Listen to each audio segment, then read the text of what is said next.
સમગ્ર ગુજરાતની અંદર જ્યારે અત્યારે ગ્રામ પંચાયત, નગરપાલિકા, મહાનગરપાલિકા જેવી અન્ય ચૂંટણીઓ ચાલી રહી છે, ત્યારે હારીજ શહેરની અંદર છેલ્લા 25 વર્ષથી ભારતીય જનતા પાર્ટીનું જે નગરપાલિકામાં શાસન ચાલે છે, નગરપાલિકાના શાસનની અંદર 1 થી 6 વોર્ડ આવેલા છે. 1 થી 6 વોર્ડની અંદર લોકો દ્વારા વારંવાર રજૂઆતો કરવામાં છે. રોડ, રસ્તા, ગટરના ગંદા પાણી જેવી અન્ય સમસ્યાઓ જ્યારે અગાઉ રિયા ન્યૂઝ દ્વારા રિયાલિટી પણ ચેક કરવામાં આવી હતી. આજથી લગભગ 6-8 મહિના અગાઉ પણ હારીજ નગરપાલિકાની અંદર લોકો દ્વારા રજૂઆત કરવામાં આવી હતી. અગાઉ હારીજ શહેરની અંદર ઇન્દિરાનગર વિસ્તારના લોકો દ્વારા હારીજ મામલતદાર કચેરી ખાતે ભૂખ હડતાલ ઉપર ઉતર્યા હતા, અને ત્યારે પ્રાંત અધિકારી દ્વારા આવી અને પ્રાંત અધિકારી દ્વારા પણ એવું કહેવામાં આવ્યું હતું કે તમારે જે પણ પ્રશ્નો છે તે તાત્કાલિક કરવામાં આવશે, પરંતુ કામગીરી કરવાનું. ત્યારબાદ અગાઉ પાટણના ધારાસભ્ય કિરીટ પટેલ, અગાઉના દિનેશ ઠાકોર સહિત અન્ય લોકો દ્વારા રજૂઆત કરવામાં આવી. અગાઉ પૂર્વ કેબિનેટ મંત્રી દિલીપ ઠાકોર દ્વારા પણ હારીજ નગરપાલિકાની મુલાકાત લેવામાં આવી હતી, અને હારીજ નગરપાલિકાને સૂચનામાં આપવામાં આવી હતી કે લોકોના તાત્કાલિક કામ કરવામાં આવે, પરંતુ હારીજ નગરપાલિકા હજુ પણ ઘોર નિંદ્રામાં છે. છેલ્લા 7 વર્ષથી જે લોકોને સમસ્યા છે નગરપાલિકાની અંદર કે રોડ, રસ્તા, ગટરના ગંદા પાણી, જે લોકો ગંદા પાણી પી રહ્યા છે, લોકો હારીજ શહેર છોડી અને અન્ય જગ્યાએ રહેવા જતા રહ્યા છે, ત્યારે નગરપાલિકા દ્વારા કોઈ કામગીરી કરવામાં આવતી નથી. વારંવાર ધારાસભ્ય, સંસદ સભ્ય, અન્ય લોકો દ્વારા પણ રજૂઆત કરવામાં આવે, પરંતુ કોઈ રજૂઆત સાંભળવામાં આવતું નથી. માત્ર તેઓને કહેવામાં આવે છે કે તમારું કામ થઈ જશે, કામ થઈ જશે. અત્યારે પણ લોકો પાણીથી, અત્યારે ઉનાળાનો શરૂઆત છે ત્યારે લોકોને 1-2 દિવસે પાણી આવે છે, અને પાણીમાં પણ ગટરના ગંદા પાણી આવતા હોવાને લાગે લોકો દ્વારા રજૂઆત કરવામાં આવી. ઇન્દિરાનગર વિસ્તાર ગણો, જાફતપરા વિસ્તાર ગણો કે અન્ય ત્રણ દરવાજા વિસ્તાર છે, જે અન્ય વિસ્તારોમાં તકલીફ છે, ત્યારે અહીંયાના સ્થાનિક રહી છે જેઓ 3 દરવાજા ખાતે રહે છે, અને તેઓ દ્વારા ગટરના ગંદા પાણી ઉભરાય છે અને ગટરો તૂટી, પાઇપલાઇનો તૂટી ગઈ છે, તેની પણ રજૂઆત કરી. ત્યારે હારીજ શહેરના વેપારી પણ છે, તેઓ દ્વારા હારીજ શહેરમાં જે ગટર રસ્તો છે, રસ્તા પણ ખાડા પડી રહ્યા છે, ગટરો પાણી ઉભરાય છે, બજાર વચ્ચે વેપારીઓને ધંધા કરવામાં પણ મુશ્કેલી પડી રહી. તો આજે એમની સાથે આપણે વાત કરીશું કે આપણે શું સમસ્યા છે, કેટલા સમસ્યા છે, ક્યારે રજૂઆત કરવામાં આવી અને આપને શું જવાબ આપવામાં આવ્યો. આપનું નામ જણાવશો? હું હસમુખભાઈ વસરામભાઈ ઠક્કર, 3 દરવાજાનો રહીશ છું. કેટલા ટાઈમથી, ઘણા સમયથી ગુંદીવાડા ખાંચાથી જાસકા રોડ સુધીનો રોડ એકદમ ઉબડખાબડ તૂટેલો છે, અને ત્યાં પાણીની એટલી બધી સમસ્યા છે, ગટર લાઈન ઉભરાય છે. વારંવાર રજૂઆત કરવા છતાં પણ કોઈ પણ નગરપાલિકાના પ્રમુખ, ઉપપ્રમુખ તથા કારોબારી સભ્ય કોઈ પણ આ બાબતનું ધ્યાન આપતા નથી. સરકારી અધિકારીઓને પણ કંઈ પણ કહેવામાં આવે છે તો આ ખાડા કાન કરે છે, અને અમારી સમસ્યાનું કોઈ નિરાકરણ આવતું નથી.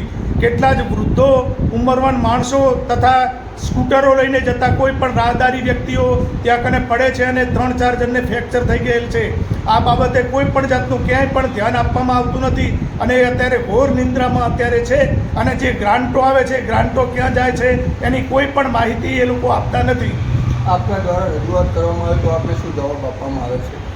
આ રજૂઆત અમારી જે અમે રજૂઆત કરીએ છીએ એમાં એ લોકો એમ જ કહે છે થઈ જશે, અને ખોટા વાયદા આપવામાં આવે છે. વારંવાર લેખિત રજૂઆતો કરી અને બધાની સહીઓ કરીને અમે વારંવાર અરજીઓ મામલતદારશ્રીને, કલેક્ટર કચેરીમાં, આરોગ્ય ખાતામાં અરજીઓ આપેલ છે, તેમ છતાં પણ કોઈ પણ કાર્યવાહી આગળ થતી નથી.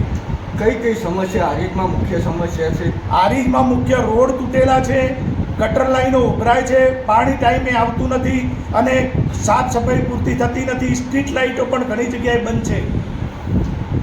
તો ગામના સ્થાનિક રહીશ દ્વારા જણાવવામાં આવ્યું કે આ લોકોની આ સમસ્યા છે, પરંતુ કામ થતા નથી. જ્યારે ગુજરાતની અંદર અને કેન્દ્રની અંદર ભારતીય જનતા પાર્ટીની સરકાર છે, હારીજની અંદર લગભગ 25 થી 30 વર્ષથી ભારતીય જનતા પાર્ટીનું શાસન છે, તો ભારતીય જનતા પાર્ટી અત્યારે જે મત માગવા જઈ રહી છે, ત્યારે લોકો દ્વારા તેઓ પાસે જવાબ માગવામાં આવે છે કે તમારે સભાઓ તો કરવામાં આવે છે, પરંતુ અમારા કામ કેમ થતા નથી, તો અમારા કામ તાત્કાલિક કરવામાં આવે. તે પણ અગાઉ હારીજ નગરપાલિકાની ઇલેક્શન હતું ત્યારે લોકો દ્વારા મતદાન કરવાના બહિષ્કારના બેનરો પણ લગાવવામાં હતા, ત્યારે અત્યારે લોકો માંગ કર્યા છે કે લોકોના તાત્કાલિક કામગીરી કરવામાં આવે. વિનોદ ઠાકર. આપનું નામ શું? ઠક્કર રાકેશ. આ કયો વિસ્તાર કહેવાય? આ વિસ્તાર જલારામ પાર્ક 3 દરવાજા રોડ. જે અત્યારે આ સમસ્યા છે દેખાય છે કેટલા સમયથી સમસ્યા છે? આ સમસ્યા તો છેલ્લા 5 વર્ષથી આની આ પોઝિશન, પણ છેલ્લા 12 મહિનાથી તો એટલી ભયંકર પોઝિશન છે કે પબ્લિકને વડીલોને હેડવું હોય ને તો હેડી નથી એકતા. અને હવે પછી જે અંડરગ્રાઉન્ડનું નવું કામ ચાલુ કર્યું છે કોઈ સોલ્યુશન લાવતા નથી. અંડરગ્રાઉન્ડનું કામ ચાલુ કર્યું છે તો જ્યાં ત્યાં ખોદી નાખે છે, એનું લેવલિંગ કે કોઈ કરતા નથી અને એમને એમ રાખે છે. વડીલોને રિક્ષામાં બેસીને આવવું હોય ને તો રિક્ષામાં પણ બેસીને આવી એકતા નથી, એવી પોઝિશન છે. બાઇક પર પોણા છોટા ઉડે. આ રસ્તો છે કયા કયા વિસ્તારમાં રસ્તો જાય છે? આશરે અહીંયા કેટલા ઘરની પબ્લિક હશે ને કેટલા રહીશો? 2000 પબ્લિક હશે ઘરની. અને અહીંથી જવાનો જૂનો જાસકાનો માર્ગ કહેવાય. અને ભીલપરામાં, રાવળવાસમાં, ભીલપરા, રાવળવાસ અને આપણે બહુચરાજીનો પાછલો બાયપાસ રસ્તો, અહીંથી શિશુ મંદિર જવાનો મેઇન રસ્તો કહેવાય. શિશુ મંદિર સ્કૂલ જવા માટેનો, છોકરાઓને મૂકવા માટે જવાનો આ મેઇન રસ્તો બજારમાં થઈને કહેવાય. પણ કોઈ વાતને સાંભળતા નથી. નગરપાલિકાને કેટલી વાર રજૂઆત કરી તોય. તમારા વિસ્તારના જે અહીંયા નગરપાલિકાના પ્રમુખ છે તો શું આ બાબતે નગરપાલિકા પ્રમુખ અહીંયા આવ્યા? અન્ય કોઈ તમારે જે અહીંયાથી વિજેતા બને જીતેલા કોઈ આવે છે? કોઈ તમને જવાબ આપવામાં આવે છે?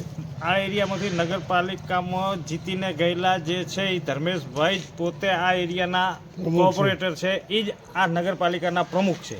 બરાબર. એમને રજૂઆત કરવાથી એ કહે છે કે આ રાકેશ થઈ જશે. ઘણી વાર રૂબરૂ ફોન ઉપર રજૂઆત કરી, કારણ કે અમારે વેપારી સંબંધ છે એમની જોડે. અમે મારે પાર્લર છે પોતાને અને પોતે મેન એજન્ટ છે, એટલે અમારે વેપારી સંબંધ છે. ફોનથી અમે એમને વારંવાર જણાવીએ છીએ કે આ રાકેશ થઈ જશે, પણ કોઈ પ્રશ્નનો નિરાકરણ આવતો નથી. આપનું નામ? મારું નામ રાકેશ ઠક્કર. એટલું કહેવાનું હો કે આ રોડ રસ્તા બધા નીકળવાનું તકલીફ બહુ પડે છે, બરાબર. અને કાલે મારી લારી ઊંધી પડી ગઈ તો મારા 5000નો માલ બધો ગટરમાં પડી ગયો. અમને બહુ તકલીફ પડે છે આ જવા આવવા માટે. તો એની તમે કંઈક કરો સાહેબ, નગરપાલિકાને. અમારે એવું કહેવાનું માગણી એટલી બસ. આપનું નામ? મહેમાન અનિશા. આપનો આ કયો વિસ્તાર કહેવાય? Jalaram park, ward number 4, ward number 5. આપણા વિસ્તારની અંદર રોડ રસ્તા ગટરના ગંદા પાણી આ બાબતે શું સમસ્યા છે? ઘણી જ સમસ્યા છે. છેલ્લા 12 મહિનાથી તો રેગ્યુલર અમે આ જ પાણીમાં રહીએ છીએ. નગરપાલિકામાં વારંવાર રજૂઆત કરવા છતાંય એ લોકો બેદરકારી જ કરે છે. કોઈ સંપૂર્ણ રીતે કોઈ કામ કરતા નથી. આવે છે, ઠાગર કરીને જતા રહે છે, ખાલી દેખાવો કરે છે કે અમે કામ કરીએ છીએ. બાકી હાલ નગરપાલિકામાં સીટમાં જે માણસો બેઠા છે બધા જ પોતપોતાની કરે છે. હવે આમ પબ્લિક